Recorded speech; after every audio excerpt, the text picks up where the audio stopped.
What is up, everybody? Welcome to VR 365. We're coming at you 365 days a year. Not really, but you can, of course, go to vrgamerankings.com.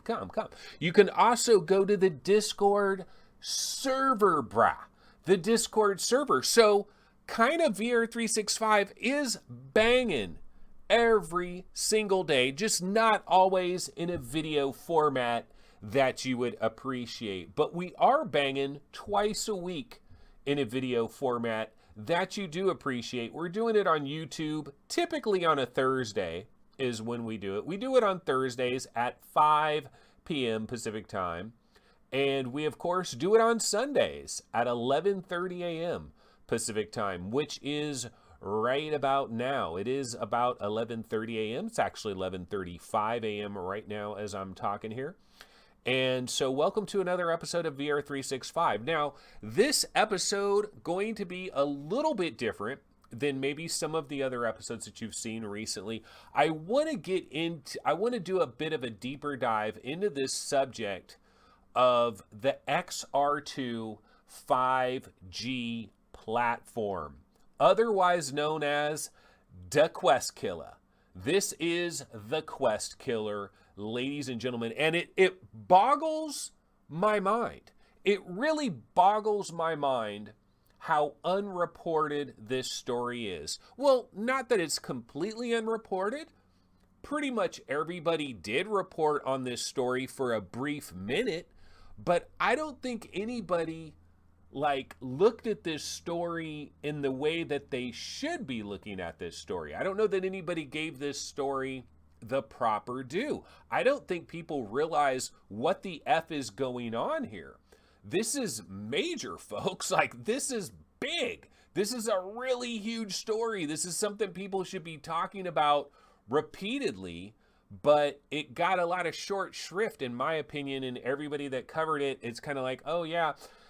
See, one of the things I noticed when people were talking about this is a lot of people were saying, oh yeah, in a couple years this might be an interesting thing, or yeah, maybe, in a few years we might need to be interested in this. In a few years, no. Did you guys not read the story? Did you guys not listen to the Qualcomm people that opened their pie holes? There is going to be an XR2 5G, well, not necessarily 5G, but there is going to be an XR2 virtual reality HMD available next year. Next year. Now it's going to be late next year. So we're talking basically 1 year from right about now. It's December 15th right about now, right? So this is late 2019.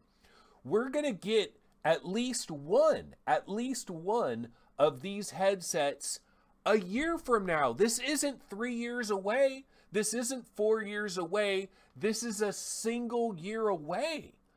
I mean, so a lot of the stories, it's like, yeah, this might be interesting in a couple of years. No, this is going to be interesting next year. Next year, this is going to be interesting, not in a couple of years. This is going to be interesting in next year. And I think it's a topical subject because what do we have going on right now, folks, on eBay and Craigslist? The Oculus Quest is sold out like a mofo. It is sold out everywhere, and we could talk about that for a second because isn't that a bit of a mistake on Facebook and Oculus's part? Money is being left on the table. They're giving the money to freaking scamsters, to, what do they call them? People that basically just take advantage of freaking situations and they gouge people, scalpers, but that isn't even the term that I'm looking for. It's basically there's people that literally have a job. This is so sad. It is so sad that people have this job. But there are people that literally have this as the way that they make a living. What they do is they bounce from one hard to get item to another hard to get item, whether it's like some kind of Nintendo Switch thing, whether it's some freaking Pokemon doll, whatever the hell it is, they bounce from one hard to get item to another, and they scramble, they try to buy up all of them that are out there. Then they go on YouTube and they stack freaking boxes of them, and they're like, yeah, I've got 25 Oculus Quests. You can get them for $900 each. There's people that do this, man. And it's going on right about now with the Oculus Quest. Gouging is happening. A whole lot of gouging is going on right about now with the Oculus Quest. And the craziest part about this is we're about to enter an era. We are about to enter a situation that we have not experienced really in the VR gaming world. And the situation that I'm talking about is where you bought a product and then like less than a year later, your product is dust. Your product is dust. This is going to hurt people. This is going to be painful. This is going to be really painful and really, it's painful for me, bro. This is going to be painful for me because I value my money and I spent money. My Oculus Quest is over there. My FrankenQuest. Hold on, I'm going to walk over there. No, I'm not walking over there to go get it. But I've paid, okay, what did I pay for my Quest in the first place? I paid what, 499 bean pies plus taxation without representation. Then I got a FrankenMod, and did all of that. And so my Quest is pretty effing expensive, right? And what I'm talking about here is if what I believe to be is true with this Qualcomm thing, and let me go ahead and switch the trailer up. I made a couple of different trailers for this to kind of give you guys a little bit of a feel for what is about to pop off. So next year, when one of these things launches, it essentially shits all over the current Oculus Quest. It's a standalone. We're talking about a standalone here that does everything the Oculus Quest does, but better, way the F better, all right? And we're talking 1 year away. Could you believe that in 1 year, a major product that you just bought might be shat all over and really have no value whatsoever? Okay, I'm blowing things out of proportion. I know, I'm blowing things out of proportion. Let's go ahead and back up a second, folks. So anyway, actually, wait, let me go ahead and check chat. My chat is acting very abnormal, but I'll try to make the best of it. But yeah, it's acting super weird. But anyway, I'm looking at who we have in chat. We've got Philly G220. We've got Chris, 60,007 of them. We got King Hell, who did subscribe with Twitch Prime. By the way, ladies and gentlebots, why am I doing this? Why am I on Twitch with like 15 people watching right now? I'm doing it because Twitch Prime, folks, you can kick me down $2.50 scintilla. I can almost go to Starbucks and almost buy a small latte, a vanilla latte, which I haven't had one of those in a long time. I'm a coffee drinker mostly. Every once in a blue moon, I'll grab myself a vanilla latte. But yeah, that $2.50 is incredible. It is just incredible VR. It really is. That's why I'm doing this on Twitch, because you can give me a free $2.50. It doesn't even cost you anything. And so King Hell did it. He understood it and he did it. And Gaming Science Teacher has subscribed again with Twitch Prime, and she has like a 6-month streak. And you know what happens when you hit the 27th month streak? You get yourself a brand new Qualcomm. No, I'm just kidding. Yeah, 27th month streak. Yeah, 3 years from now. No, but that is really awesome. I really appreciate that. So Gaming Science Teacher is in the building. Yeah, Putin's mom says, bro, treat yourself. Get yourself that vanilla latte, man. Make it happen, Captain. All right, so what we're talking about here, we are talking about the Quest Killer. The Quest Killer. It is coming next year. Late next year, the Quest Killer. So what I did, I grabbed what I think are the most important aspects of this Quest Killer thing, and I thought we could talk about it for a second. By the way, on this video that you're seeing over here, what you're seeing is a demonstration, okay? This is a demonstration from Spatial and Qualcomm. Now, they have 3 people that are in 3 completely different locations. One dude, you see him right there, he is on a HoloLens 2.0. That's the guy right there. He just picked up the palm tree. You got the turtle swimming around. Okay, you got another dude that is on the Qualcomm Snapdragon XR2 reference design. You've got another dude rocking an Oculus Quest. And this demonstration, what they're doing is they're showing you using the spatial, basically meeting technology. They're showing you that all of them can be in the same place at the same time, and they're creating like a virtual image of the. See, there's one of them is using an Oculus Quest, one of them is using HoloLens 2. That's them. They're all 3 there. That dude's on the Qualcomm, that dude's on the HoloLens, that dude's on the Quest. And so that's what this sample is, just so you might wonder what this sample is. Now, that is the prototype of the Qualcomm XR2 design. It is not final. That is not final. It's probably not going to have a craptacular head strap like that. We really got to hope for that. The battery pack is probably not going to be snapped onto the side of the headset like it is right there. It might look completely different.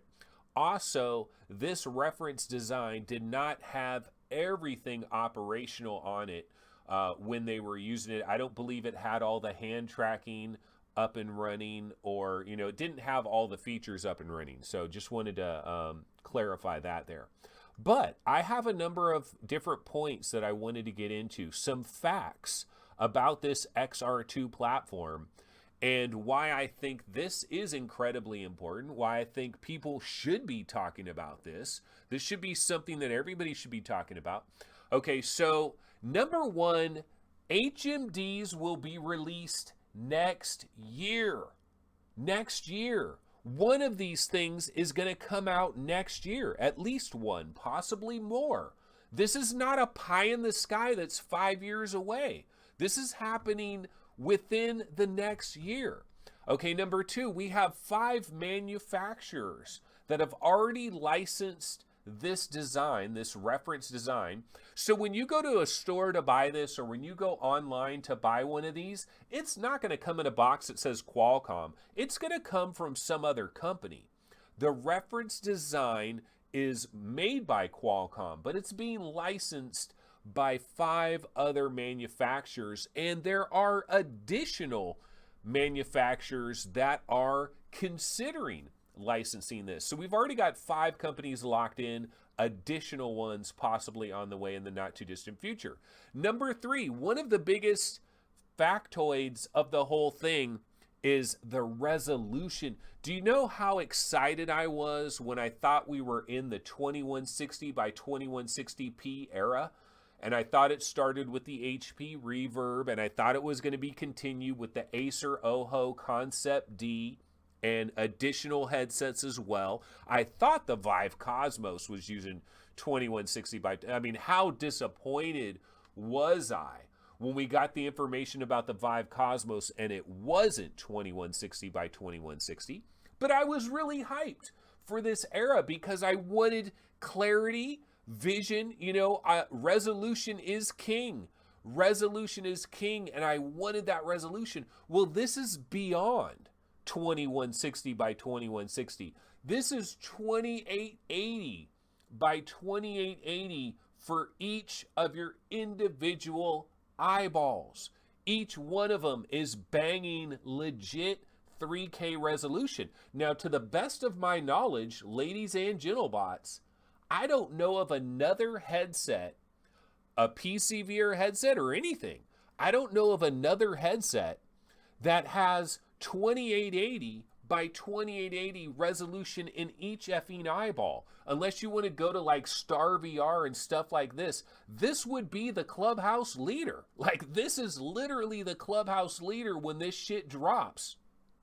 And that resolution, it already exists.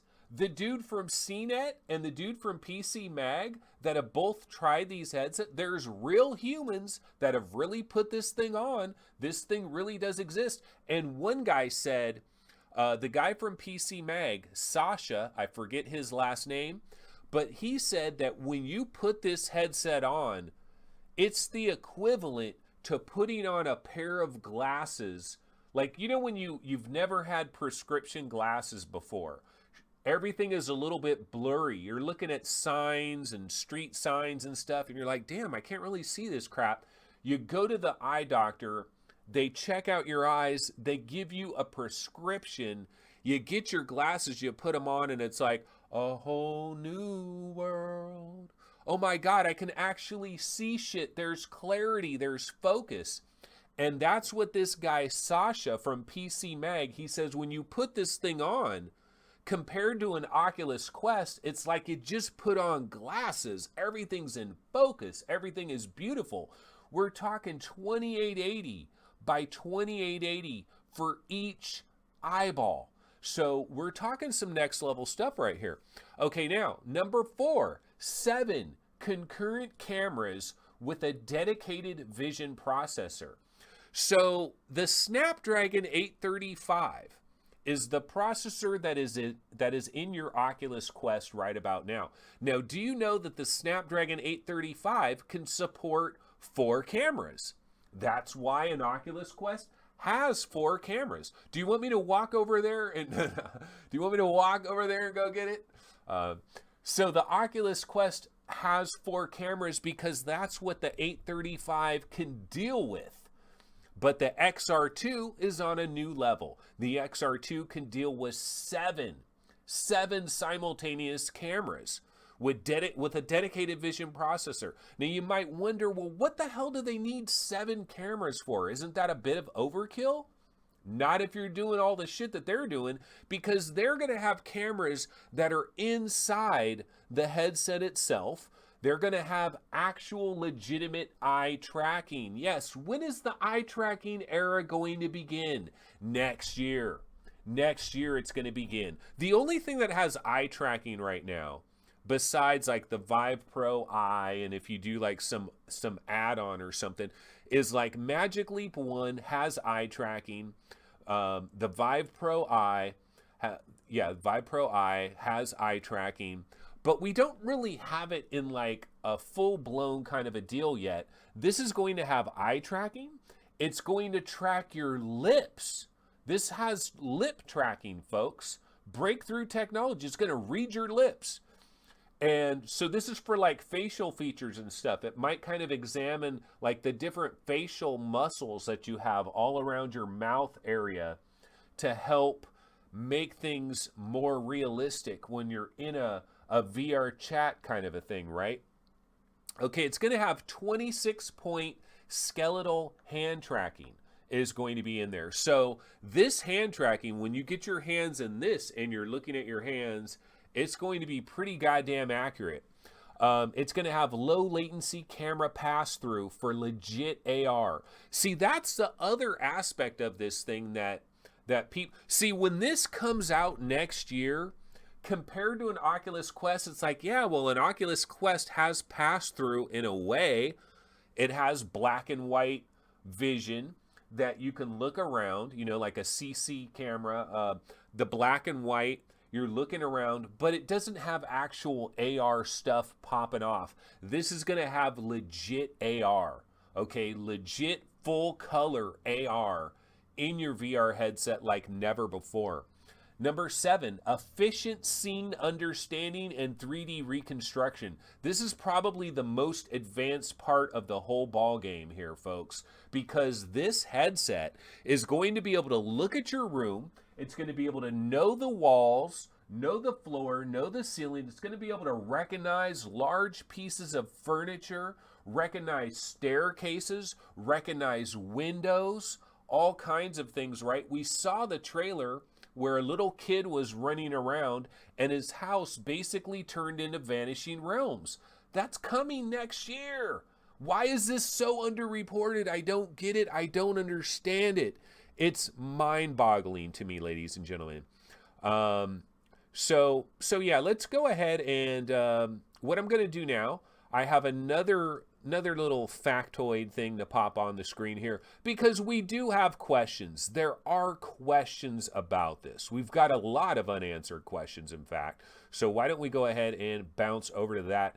Biggest unanswered questions about the XR2 platform.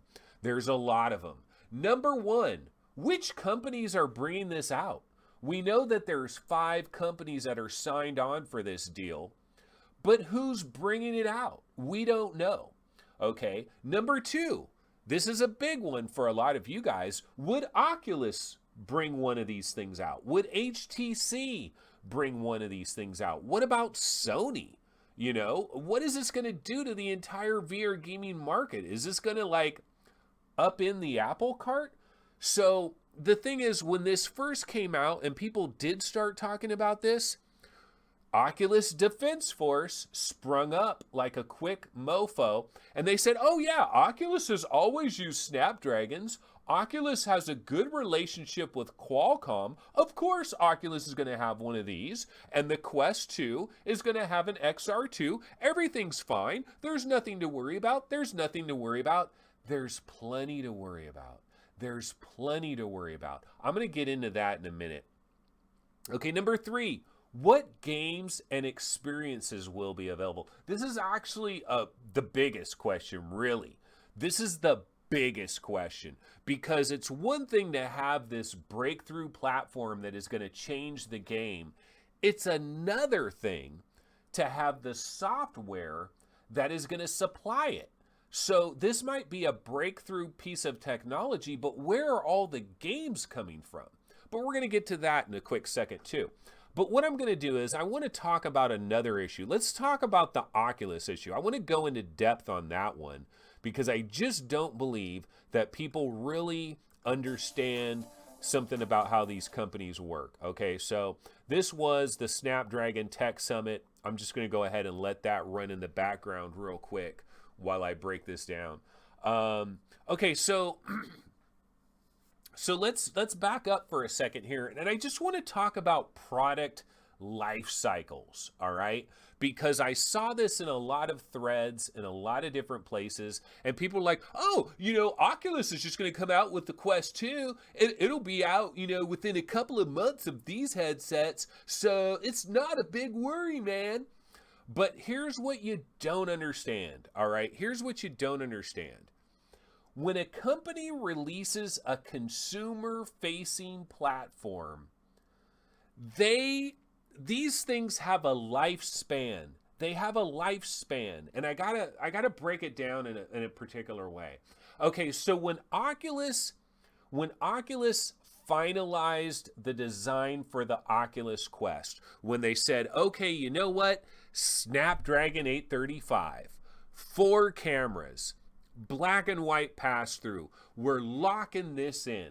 When Oculus did that, the second they finalized those designs, and those designs go to the factories and they start manufacturing the headset, the second that happens, that product is locked. It's done. Forget about it. It is a locked-in product. It's a product that is going to consumers.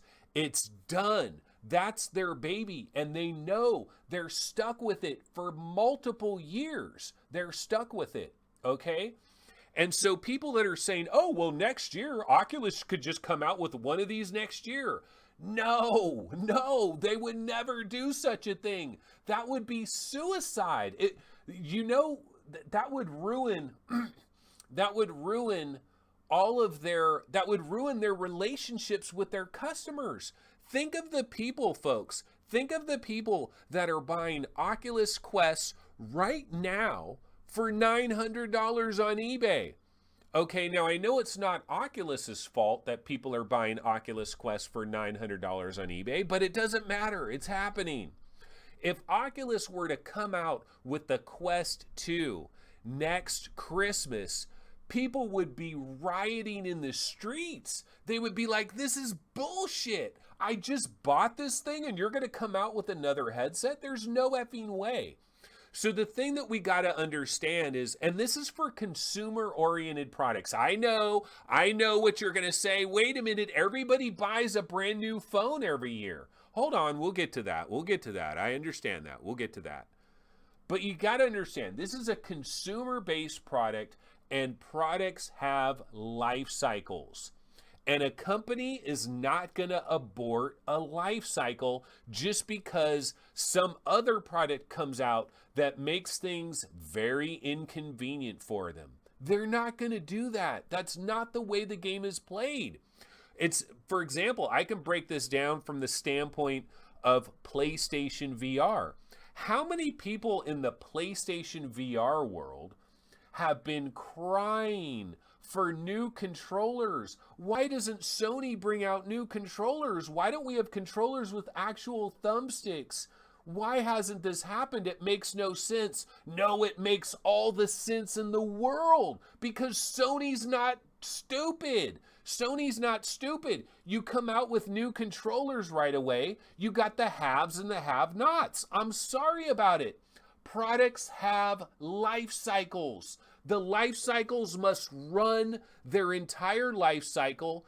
Then you bring out a new product. You don't halfway through come in with some aborted attempt to like jumpstart your product line into something. No, you don't do that. You F everything up by doing that. You completely erode consumer confidence. You piss everybody the hell off. That's the inconvenient truth about this thing. That's why this is the Quest Killer. It's an inconvenient truth because for Oculus, the timeline is not right. The timeline simply is not right for Oculus to release a Quest next year. It makes no sense. Not even spring 2021 does it make any sense. The timing is not right. I'm sorry to burst your bubble, but it's not happening.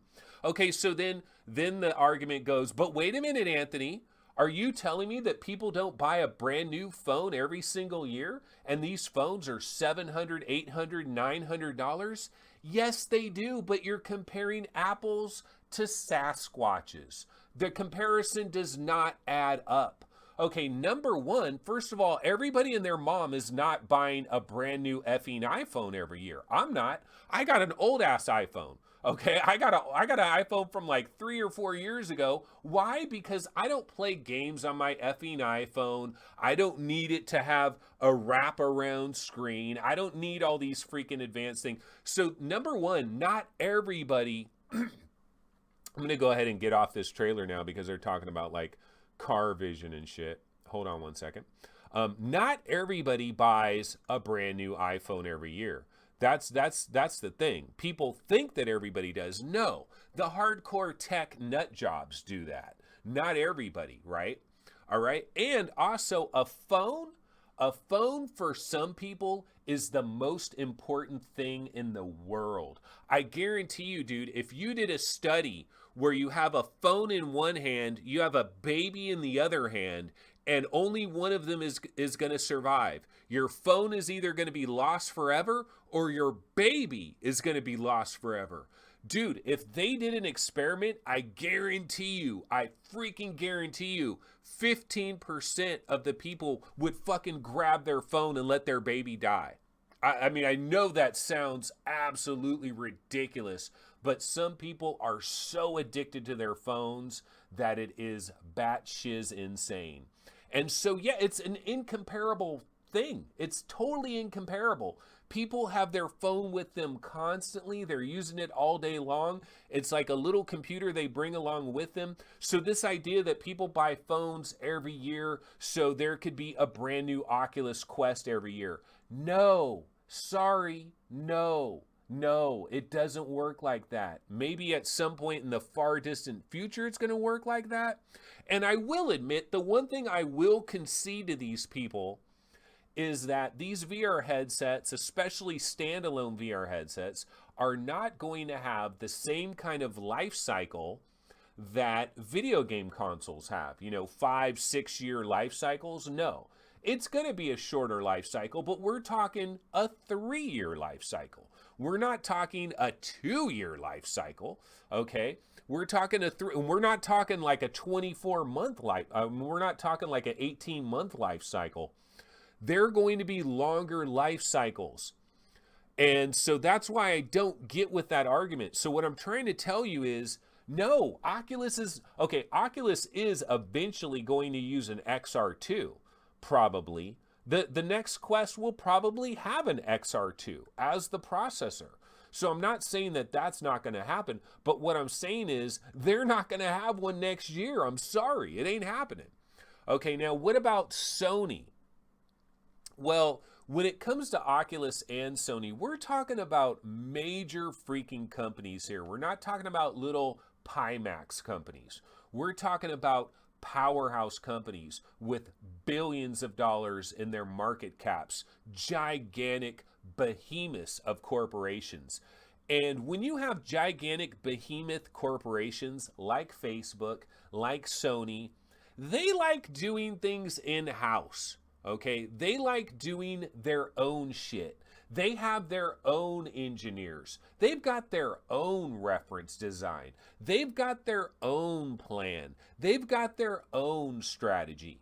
Now, they might buy the XR2 processor to put in their standalone unit and have that as the backbone, but they're going to do their own design. So I don't see Oculus or Sony using this reference design. Now, you might have noticed I left out HTC.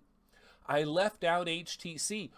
did I leave out HTC? Because honestly, this may be one of the most logical steps that any company can make in terms of HTC. This could be their chance to get back in the game.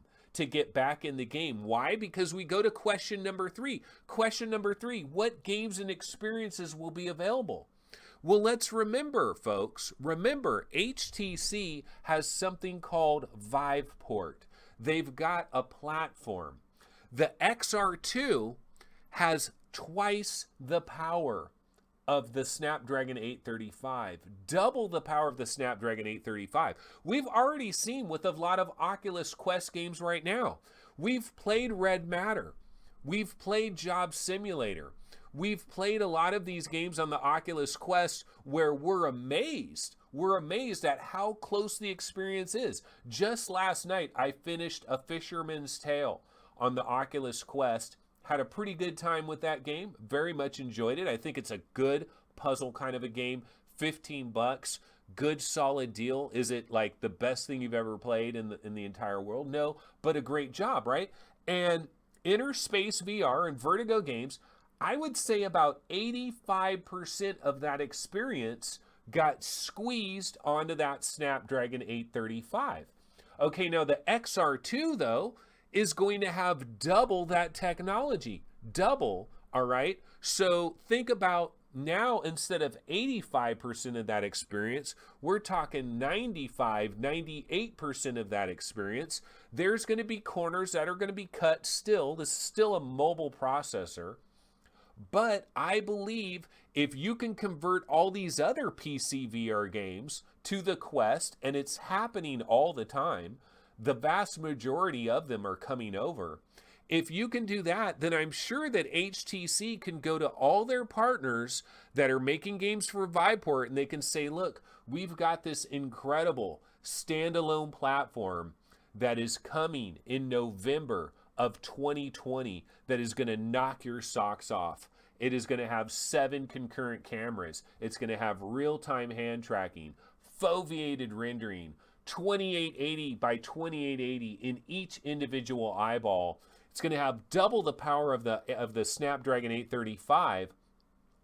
Can you guys maybe start working on this? So this is where an entire ecosystem of games could possibly come from. You might say, well, and the other aspect of it too is, okay, well, that could be one of the companies, but not everybody.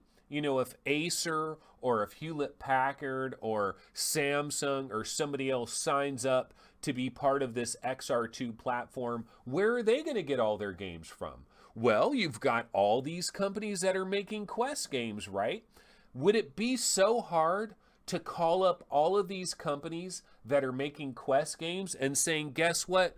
I've got a platform next year where you don't have to make all those harsh cuts in the fill rate, in how many particle effects are going on, in the lighting that's going on. You're not gonna have to make so many harsh cuts. You're not gonna have to remove half of the zombies in Arizona Sunshine.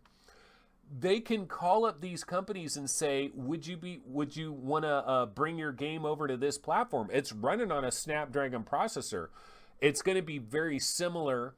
So you're going to be able to take that core, that code base, and you're going to be able to convert the game without a tremendous amount of trouble and make it a hell of a lot better for this XR2 platform. So I believe that games can come. Okay, now number 4 question.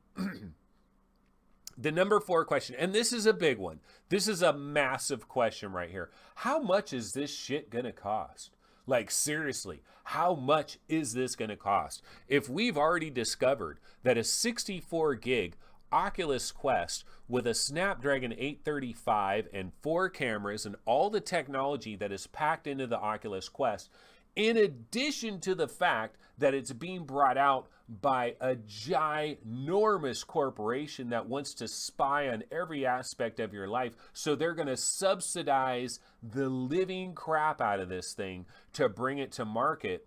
Are these companies going to subsidize the living crap out of this thing? Probably not. So what kind of cost are we talking about? Because we're talking about double the processing power. It's going to be a lot more expensive. We're talking about, the battery, the freaking eye tracking, all the hand, the 26-point articulation tracking. All of these things, this is going to be expensive. This is going to be an expensive standalone. We're talking maybe $699.99. So that's the one saving grace for all of you Oculus Defense Force people out there. If somebody hips you to this video at some point and it triggers the living hell out of you, take solace in the fact that this thing may be double the price of the Oculus Quest, and so it's not going to really be competing in a major way right away, and so you might not have as much FOMO as you might think you're going to have as far as that goes. Okay, number 5, will the graphics really be good enough? Like, is this really going to take the really the question here is, okay, you're going to have 2880 by 2880 for each eye, but what are you going to deliver, man? Like, a freaking 2080 Ti's can't even deliver that. How are you going to deliver that? Now, it does have foveated rendering, legitimate foveated rendering. It does have legitimate eye tracking. So it could be able to deal with that in certain ways.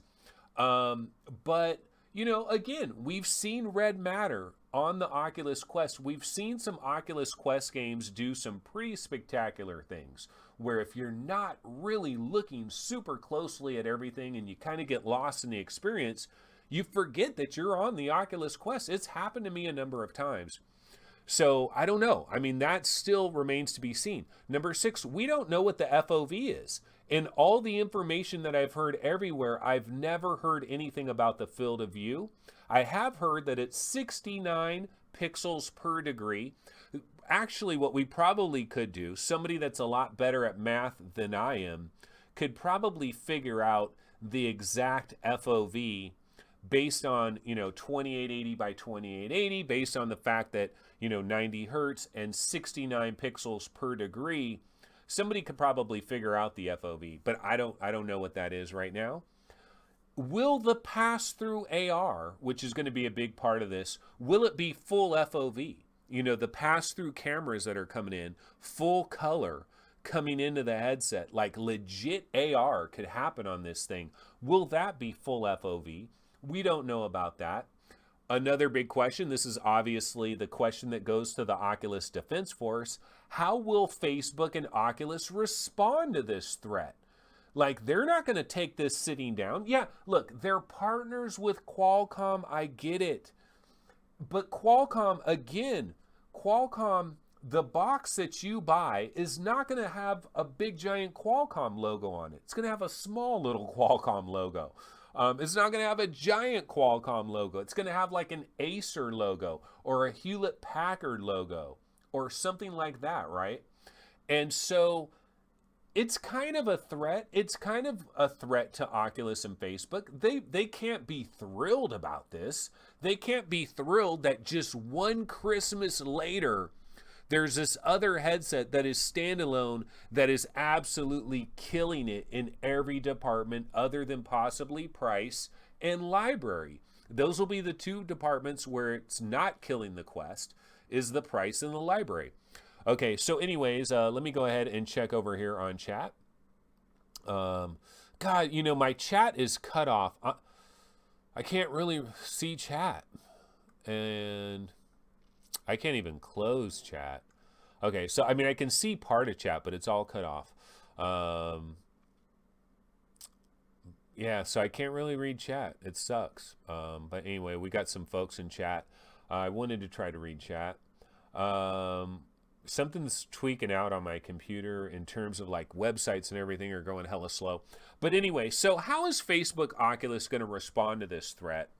Well, they're going to respond by maybe showing off what they're looking at with the Quest 2 for the future. But again, it goes back to these lifespans of products. And there's going to be somebody in March of next year that buys an Oculus Quest, spends a lot of money on an Oculus Quest, is buying a lot of Oculus Quest software, and there's no way in hell that Oculus is going to come out with another Quest later that same year. Those people will be crying bloody murder. It's not going to happen. But Oculus can respond in such a way as like, well, we're going to have an XR2 based headset soon enough, and these things are way too expensive. It doesn't have the games. Don't worry about them. We've got you covered. Just hold on a little bit longer. That's how they're going to respond to it. Okay, number 9, could this change the entire balance of power in the VR gaming market? Well, in the standalone market, yeah, this could kind of change the balance of power to a major degree. If HTC is one of these unannounced companies, and if HTC can get Viveport Infinity operational on their platform, I mean, not all the games, obviously, but if HTC can get enough companies that are making games for it, it could be the comeback of the year award for HTC with an XR2 based platform. And it could potentially be a Quest killer on the high end. Okay, number 10. Should PC VR gamers give a rat's ass about this entire thing? Once again, this is standalone. So this means nothing to PC VR gamers, right? Like, what relevance does this have to anybody in the PC VR world? Well, that's true, but we've already seen with Link, we don't know. See, here's the thing. We don't know how this reference design, when it does come out under whatever brand name that it ends up coming out next year, we don't know if they're going to have a version of a link cable, you know, some kind of link cable that connects it to the computer so it could be the best of both worlds. Because I know there's a lot of PC VR gamers that would love 2880 by 2880 in each friggin' eyeball. They would love 7 cameras. They would love full-on pass-through AR.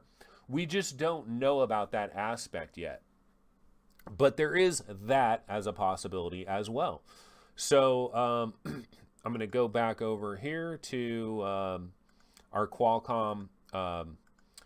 This is like some pictures that we grabbed. That is the Qualcomm XR2 5G platform. Now, here's the thing. It is not a requirement that all of these have a 5G modem. So you could get an XR2 Snapdragon platform reference headset, does not guarantee that it will have a 5G modem. And in fact, I would guess that the early headsets are not going to have a 5G modem because that adds a lot of expense to it. So that is more a little bit down the line a little bit. Now, these performance gains, 2 times better in CPU, GPU performance, 7 concurrent cameras, 3K by 3K, Adreno foveated rendering. I mean, this is doing some real stuff. This is doing some major shit. Okay, here's the spatial thing. A guy on a Quest, HoloLens 2, Qualcomm XR2, and an Android phone at the same time. Head tracking, eye tracking, facial tracking. It's going to be examining like what you're doing with your cheekbones and your lips and your jaw movements. Game changer, man. This could be a major game changer, and it's coming next year. 3D reconstruction, semantic segmentation, which I don't know what any of that shit means. No, I know what some of it means, right? But yeah, I mean, this is happening next year. I'm just amazed. I'm just so amazed.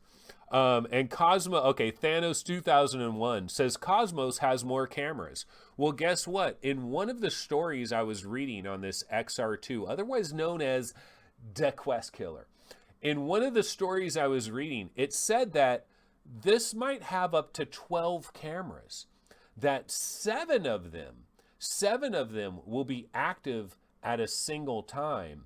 Up to 7 of them will be active at a single time, but it might have 12 cameras up in there, folks.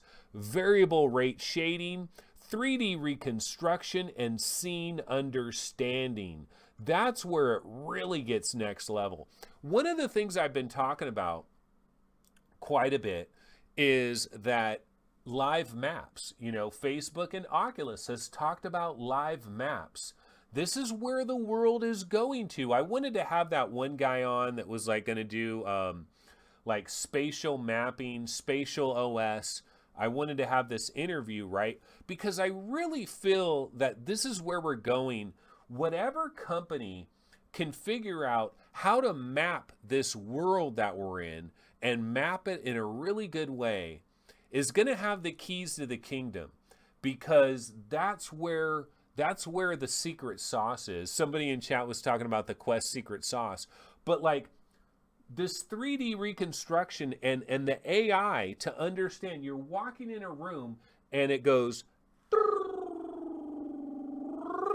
and it analyzes the entire room. Wall here, ceiling here, cat there, dog there, table there, chair there, sofa there. You know, it's going to do all of this stuff. It's going to be magical, man. It's going to be so magical, bro. You just don't know, man. So yeah, I know I'm a little bit off on some other shit on this thing, but we're talking 8K. Okay, one of the things I didn't mention, it's going to have 8K 360-degree video, up to 60 frames per second. It can do full legit, you know, full legit with the 3K in each eye. Just freaking bananas, bro. Just totally bananas, man. No, I'm excited about this. I'm excited about this because it's doing a lot of things that I want a new headset to do. It's doing a lot of things. Object occlusion, object detection and recognition. It's doing a lot of things. See, I believe that resolution is the killer. You know, I talk about the NFL and I say that in the NFL they have a phrase, speed kills. And they're talking about, you can say everything you want, but you give me a guy that's a fraction of a second faster than the last guy, and he might be able to turn that corner and he's gone for a 98-yard touchdown. Speed kills. And in the world of VR and AR, resolution kills. 2880 by 2880, it's nothing to sneeze at. It's nothing to sneeze at. Something I've always wanted in a VR headset is legit AR coming on in. Legit AR. I want a headset, you put it on and boom, it's full color. I'm seeing my room. It's got clarity. It's got crispness. It's like I practically have the headset on, but I mean, I have the headset off, but I have the headset on. I'm seeing everything. Full color, full resolution, full FOV for the pass-through. So it's going to be able to do all kinds of AR shit that we haven't even seen yet. And the scene reconstruction and all that, it's going to take room scale to an entirely new level. We remember that original trailer with the kid running upstairs, you know, the Vanishing Realms and all that. Do I even have that trailer on this computer? Hold on a second here. I'm switching up on computers, so don't know. Let me get into my trailer area. Yeah, damn it, I don't know that I have this. But yeah, I think this is going to do a lot of interesting things. I just believe that this is something that we've got to pay attention to. We've got to take this seriously. Nobody's really talking about it. People think this is like some pie in the sky, like 4 years away thing.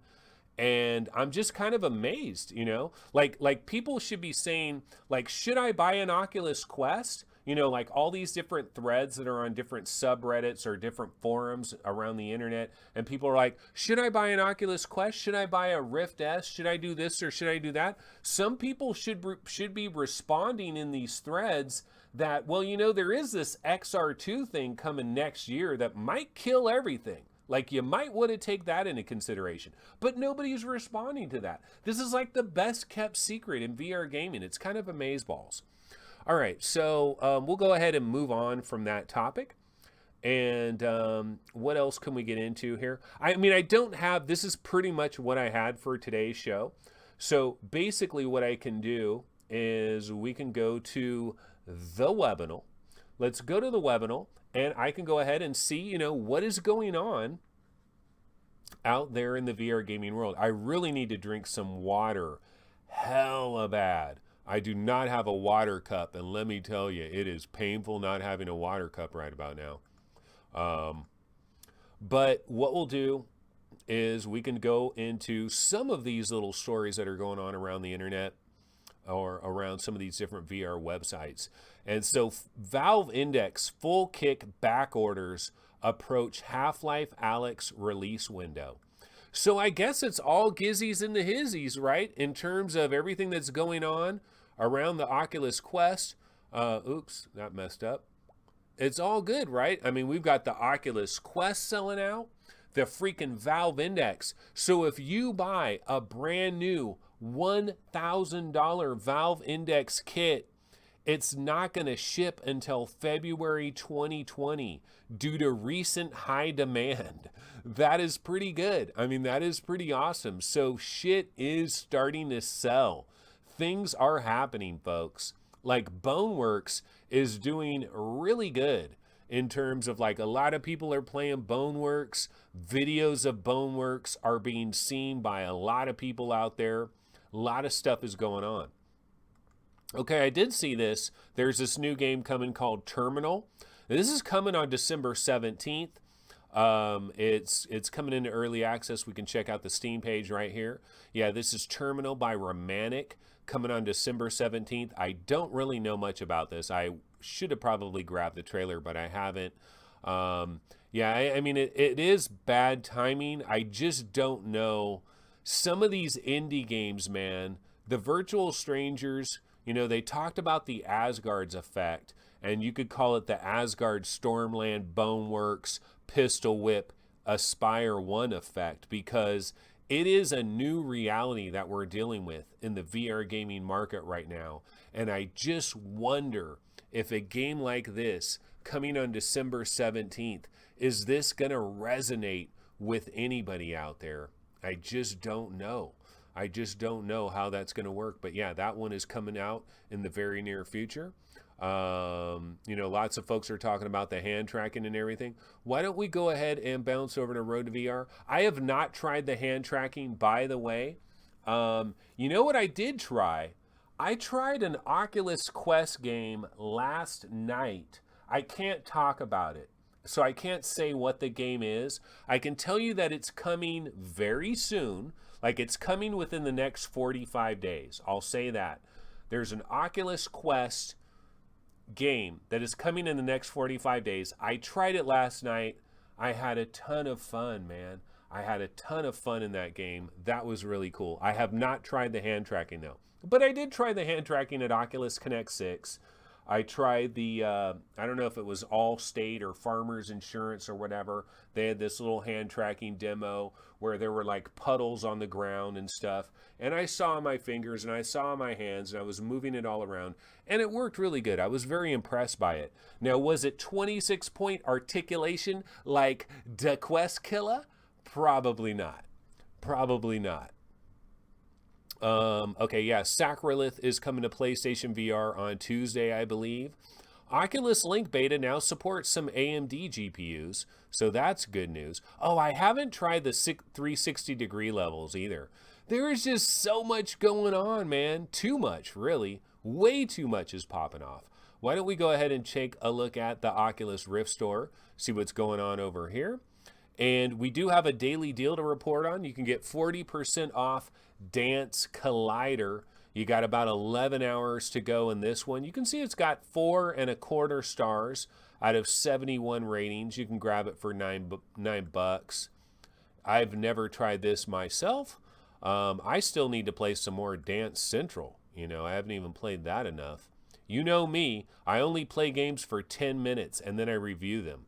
That's the way I do things. Not exactly, right? Not exactly.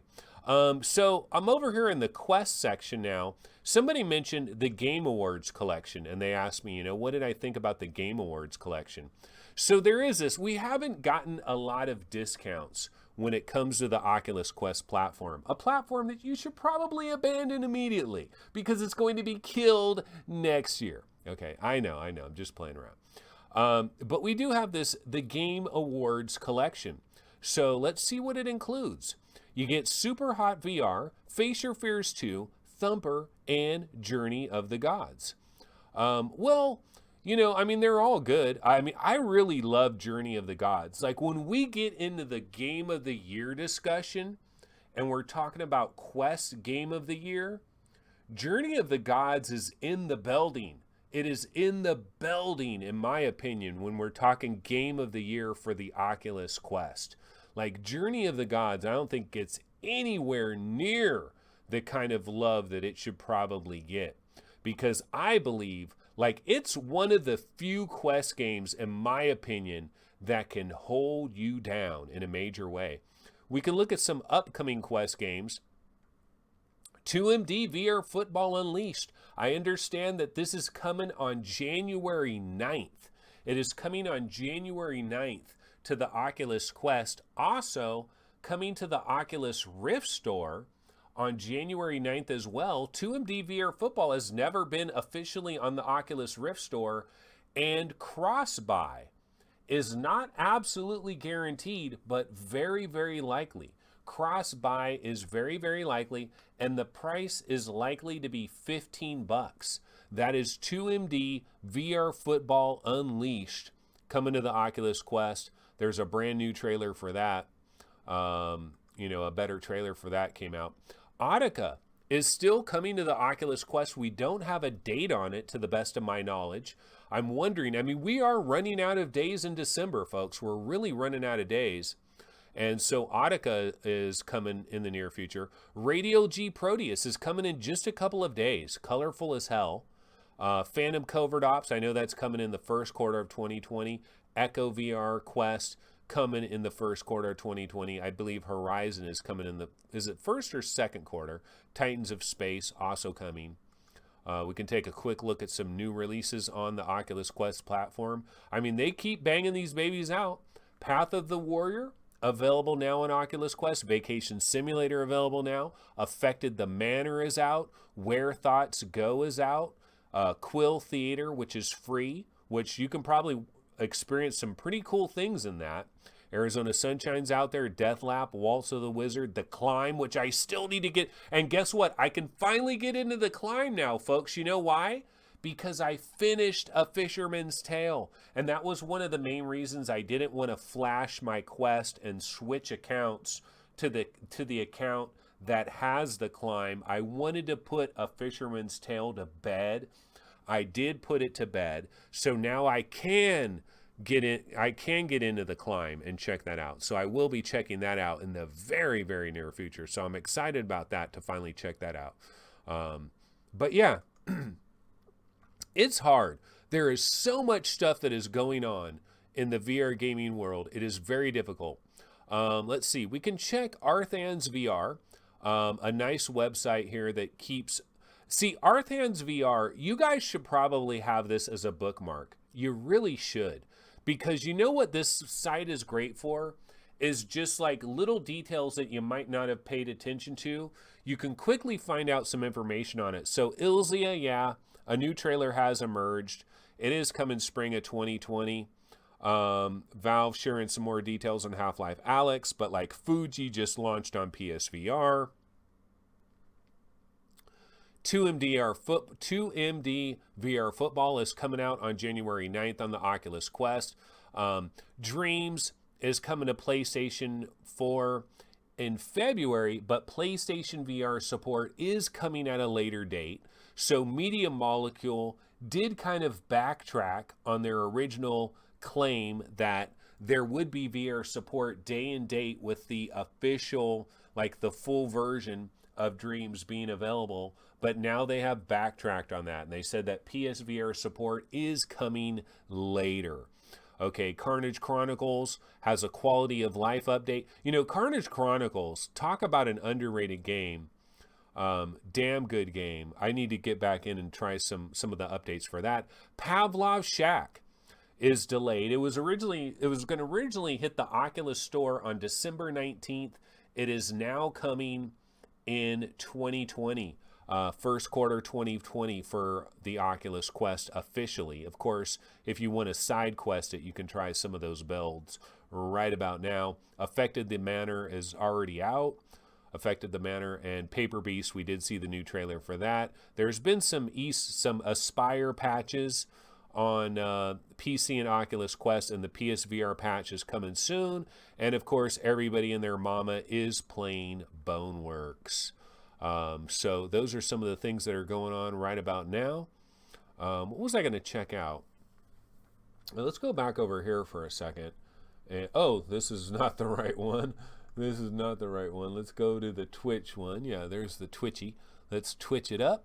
And what I could check real quick here, I was going to go to VR game rankings real quick, because we just did update our top 60 most wanted Oculus Quest games, because there has been a lot of changes that have been going on in Oculus Quest land, because so many Oculus Quest games have been released recently that it has really changed the most wanted charts. But why don't we go ahead and check those out real quick?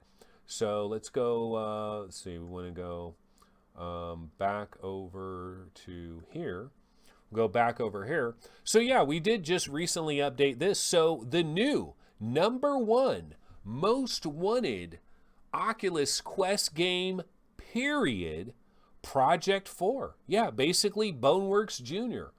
Boneworks Jr. coming in the fourth quarter of 2020. Now that's a guesstimate. We don't know. This might slip into first quarter 2021. But that is the most wanted Oculus Quest game, according to VR Game Rankings. Who the hell are these people and what the F do they think they know? Okay, Echo VR is #2. Population 1, #3. Audica, we got it as January 2020, #4. Pavlov's Shack. Phantom Covert Ops. Remember, guys, Ghost Giant still coming in December. It is December 15th. We're running out of time, but Zoink Games probably going to give us a release date for this. Maybe next week we should probably get the release date for this. If this is really coming in December, could possibly slip into January, maybe. Onward is still coming to the Quest. Solaris Off-World Combat, Five Nights at Freddy's, that's slipping into the first quarter of 2020. The Wizards, Dark Times, Contractors, Zenith VR, Pixel Ripped 1995, The Room VR, Layers of Fear. Layers of Fear is coming to the Oculus Quest at some point in the future, and this game has been getting a lot of rave reviews out there in PC VR world. A lot of people that really like VR horror are really impressed with Layers of Fear. Final Assault, remember that is still coming to the Oculus Quest, but it's going to slip into first quarter. 2MD VR Football, we already mentioned that's coming on January 9th. 11 Table Tennis, remember Doctor Who. Doctor Who still hasn't hit the Oculus Quest. Ilzia is coming in the second quarter of next year. Space Pirate Arena, Radial G Proteus, that's coming on December 17th. Nostos, yeah, that's still coming to the Quest, but the hype, that balloon's kind of been popped. So it really slipped down in terms of hype, but down the rabbit hole, Groundhog Day VR, Battle Wake, and more games, as you can see, are coming to the Oculus Quest, and it continues with stuff like Space Team and Dash Dash World and Covert. But anyway, if you want to check out our brand new top 60 most wanted upcoming Quest games, have updated that. The top 40 and top 20, I still haven't updated. Need to handle that. Need to handle that. Okay, we can also take a quick look at the top 40 most wanted upcoming Oculus Rift games, because we've had some releases like Boneworks and stuff. We've had to shuffle this around a little bit. Half-Life Alyx #1, Medal of Honor. Lone Echo 2, The Walking Dead Saints and Sinners, After the Fall. Population 1, Vertigo 2, Firmament. Lo-Fi slipping a little bit because there's a lot of competition in the cyberpunk arena. A lot of competition in the cyberpunk arena. Continuing to scroll down here, District Steel, Node, The Rig, 9, The Splintered Mind is some of that competition that is coming for Lo-Fi. Remember, we still got Tarzan from Stonepunk Studios. It's coming. The Room VR, Lawn. This is one that is causing some havoc possibly for Lo-Fi, stepping it up. 6 Sense Studios. We've got like 4 different cyberpunk games that are coming in early 2020 to mid 2020 to late 2020. All these games are going to be hitting, like Lawn, like 9, The Splinter Mind, Lo-Fi, and then there's also another one called, damn it, completely forgot the name. It's something Elevator or something. It's way more indie. It's like very, very indie, but that one is coming. It's actually coming pretty early next year. Predator VR is still out there. Elysium, Eye of the Temple. We still got good stuff, folks. Still got good stuff on the way. So we're excited about all of these games as well. But let's go get back to our standard little Twitch setup here. And I don't know. I would love to read chat, but chat is all kinds of effed up. Like I'm getting half of the chat, and I don't want to exit out of it because Elysia. Yeah, I have problems pronouncing a lot of things. Layers of Fear VR is very cool. I also recommend it. That's Gerillo in chat. So we got Pseudo Soul in chat. We've got Gerillo. We got Do It Yourself Dave 2099. He says, yes, we're running out of days. Where is my link cable? He's wondering where is the link cable. Pseudo Soul 36 says, can't wait for Pixel Rip 2019. And Philly G's like, dude, I still need to finish the first Pixel Ripped. You and me both, because I got very, very late in the game. See, I have a lot of these games where I'm like 90% finished, but I just don't finally button them up and put them to bed, you know? I really need to put them into bed. Pseudo Soul says, Lone Echo 2 is #1 for me.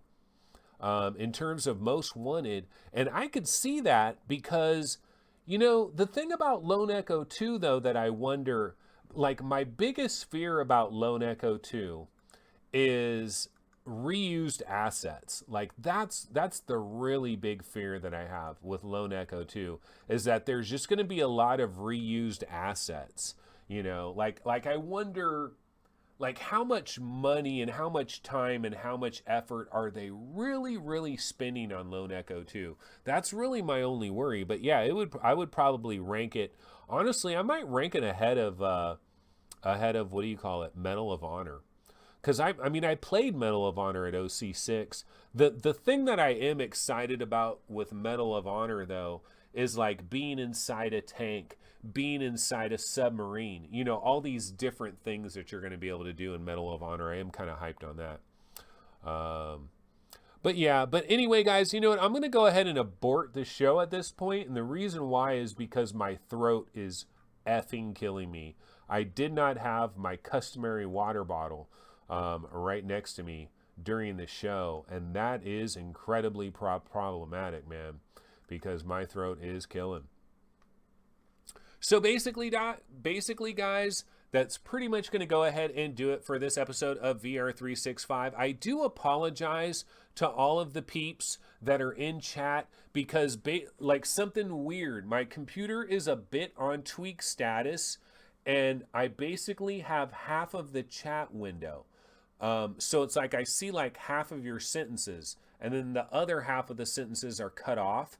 And I would exit out and close out of it, but I'm afraid that it would actually end my stream on Twitch altogether. So I don't want to do that. So I'm kind of boned. So wasn't able to really get into chat too much.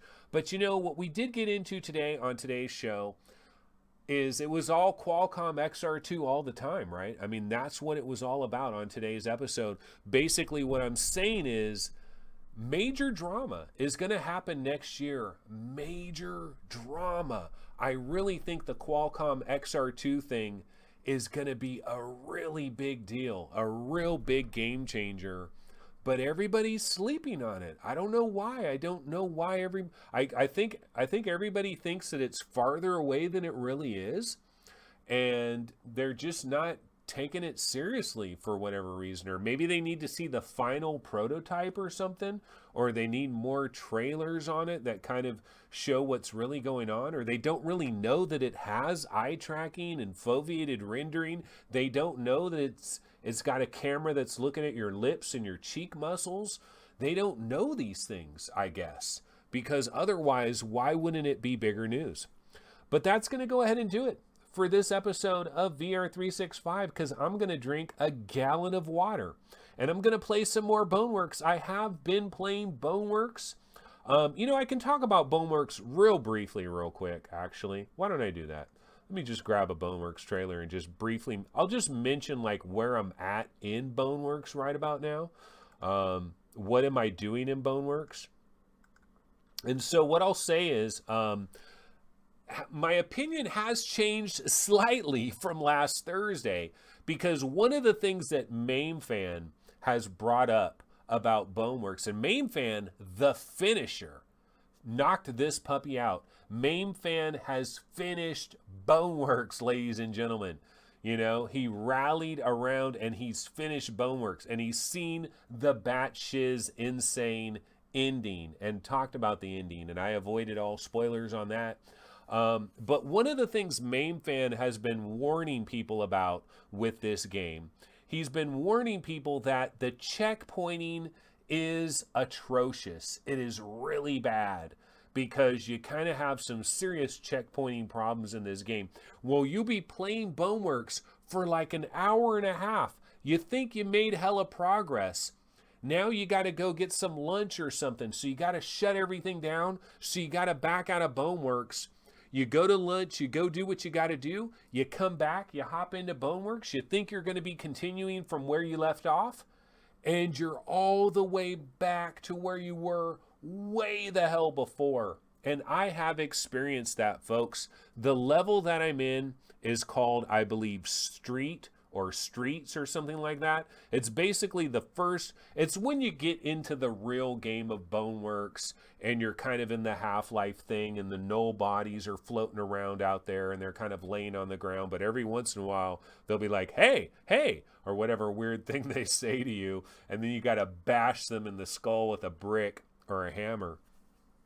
I'm basically in that level, and I got hella far in that level, and I really thought I might have hit another checkpoint, and then I stopped playing. Like, I was playing for like a good 2 hours, and I thought I reached a checkpoint. You know, I got to this part right here where these null guys are, and then I went back in, and it's like I had to start over from the very beginning. So that is true. Now, I understand stress level 0 is very aware of this problem. Everybody has made them aware of this problem.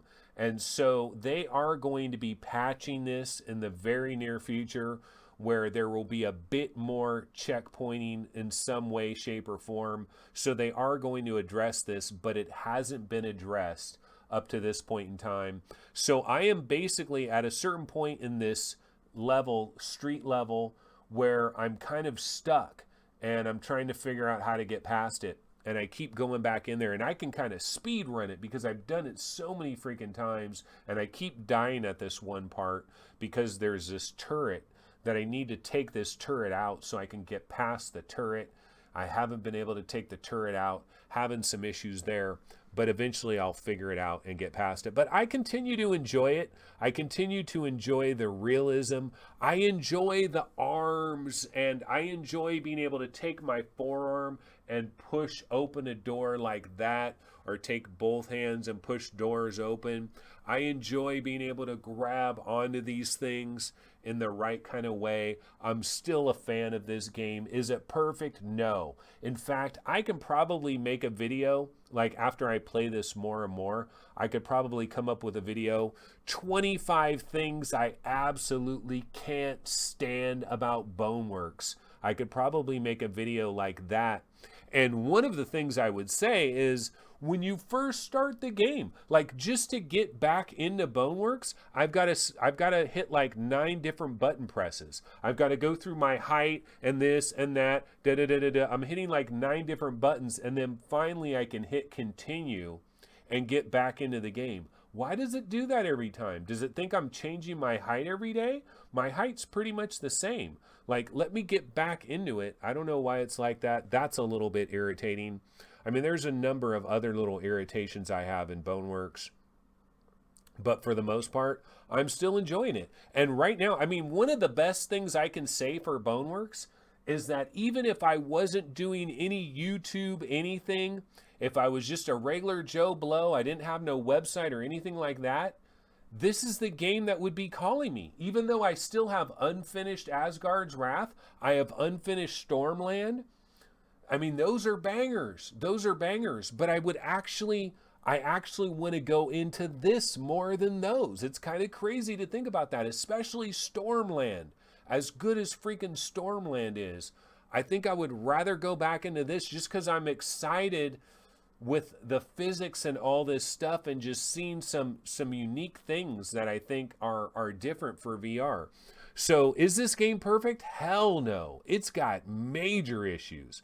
It's got legit issues straight up. Like, the story is pretty weak sauce. You know, I mean, one of the things I was talking about last time on Friday when we were talking about Boneworks is I was saying, you know, there is environmental storytelling, people. Like, there is some actual environmental storytelling. It's not very good, though. It's not very, like, I will admit, the environmental storytelling is not very good, but there is some. It does exist. So that is Boneworks. So just gave you guys a little bit of extra Boneworks sauce right about there. But yeah, I got to get water, dude. I have to get water. So I got to get the hell out of Dodge. So that's going to go ahead and do it for this episode of VR365 Live. I definitely appreciate all your support in terms of people that are there in chat. Definitely appreciate it. And I will continue to be banging away at this stuff. I'll definitely be back next Thursday on YouTube at 5 p.m. Pacific time. That is our next standard show. But if you want to keep up with the VR365 community, bounce over to our Discord server. We're always having very interesting discussions over there in the VR365 Discord server. So be sure to join us over there, because you can check in on us on a daily basis on what we're getting into over there, all of the different things that we're discussing over there, different news, different breaking news topics that pop up. We usually hop in there, we report on sales and all kinds of different things. So you can always jump into there and check us out as you're waiting for next Thursday's show to finally arrive. But yeah, that's going to do it. I'll see everybody next Thursday at 5 p.m. Pacific time. See you guys then. Have a good one. Take it easy. Later.